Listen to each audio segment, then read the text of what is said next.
l'objectif, c'est que le 20 décembre, elle ne soit plus là. On ne peut pas faire le 20 décembre là avec lui. C'est évident. Mais ça fait maintenant des années qu'on tourne dans tous les quartiers de la ville pour faire le 20 décembre. On n'est jamais venu sur la place parce qu'il nous a exclus de cette place. Donc nous allons nous réapproprier cette place. Donc là, on fait un travail parce qu'il y a un protocole pour enlever la statue que nous impose le ministère de la Culture et on va respecter ça. Et on commence au plus vite pour la démonter, l'emmener à la caserne Lambert. À la caserne Lambert, c'est un travail qui pourra prendre un temps certain, dans un protocole aussi qui doit être respecté. Mais ça, c'est après. Là, l'objectif, c'est de l'enlever. Et l'idée du procès de départ, elle est maintenue ? Non, moi je pense, moi je n'organiserai pas un procès. En tout cas, c'est pas comme ça qu'on l'aborde. C'est la connaissance autour des personnages et de notre histoire.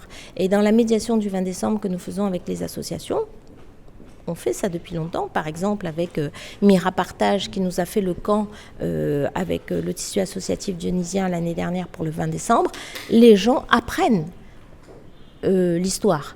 Et ils vont apprendre qui était la Bourdonnais. Donc on va tous lire des livres, on va écouter ceux qui disent que c'était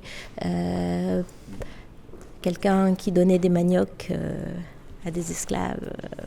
Ils pourront défendre leur point de vue avec la population, donc on laissera les uns et les autres parler. Maintenant, nous, c'est plus notre sujet. Nous, notre sujet, c'était, en tant que maire, d'enlever cette statue. On l'a enlevée. C'est une grande victoire. Peut-être que les gens sont pour, peut-être que les gens sont contre. Il est temps de le faire. Des siècles après, nous ne pouvons pas continuer comme ça.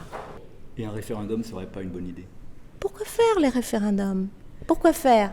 On est prêt, on est en 2023. Ça s'est passé en 1848. Jusqu'à quand on va attendre ? Jusqu'à quand on aura honte de notre passé ? Jusqu'à quand on ne va pas glorifier nos aïeux qui ont suivi, qui ont survécu à tout ça. Jusqu'à quand on fera ça ? Jusqu'à quand on va écouter ceux qui nous expliquent par A plus B que le petite chose que nous faisons, c'est mal au nom de une histoire, une lecture de notre histoire. Que faisons-nous de mal aujourd'hui quand nous redonnons à cette place sa place ?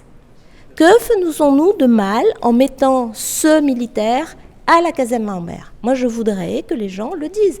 Et très honnêtement, aujourd'hui, ce n'est pas le sujet. Le sujet, c'est de se dire qu'on va fêter fièrement le 20 décembre sur la place de 1848. Et vous allez voir, on va faire une fête de l'unité réunionnaise comme jamais on a fait.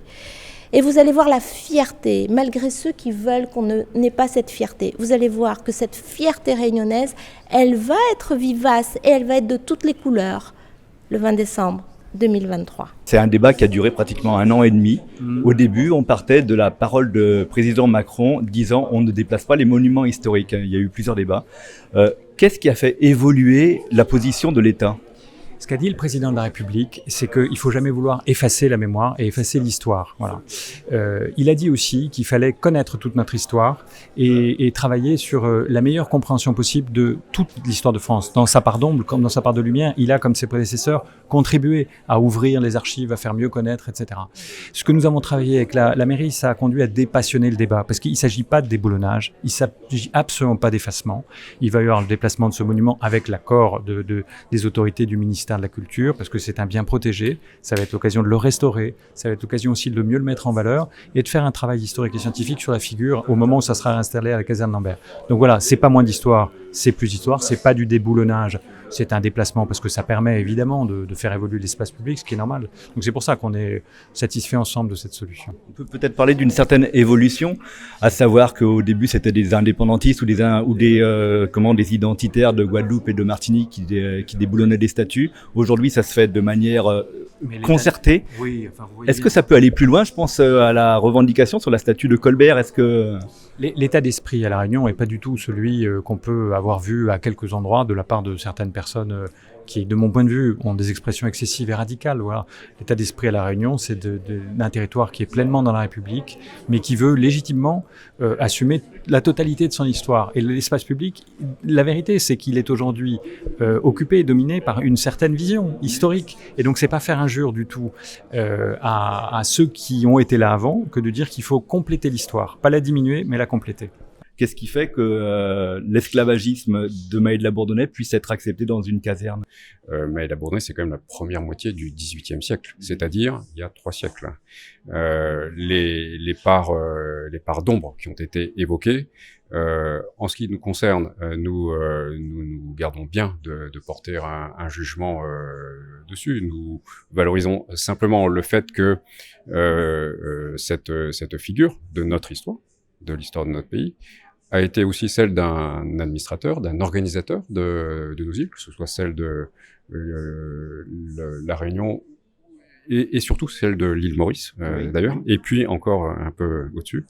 Et puis l'histoire de notre île, elle est liée à toute cette aventure maritime qui a fait qu'à un moment nous sommes arrivés jusqu'ici. Donc ça, c'est l'aventure également de notre marine. Et il se trouve que Maille-de-la-Bourdonnais est une figure de cette histoire maritime.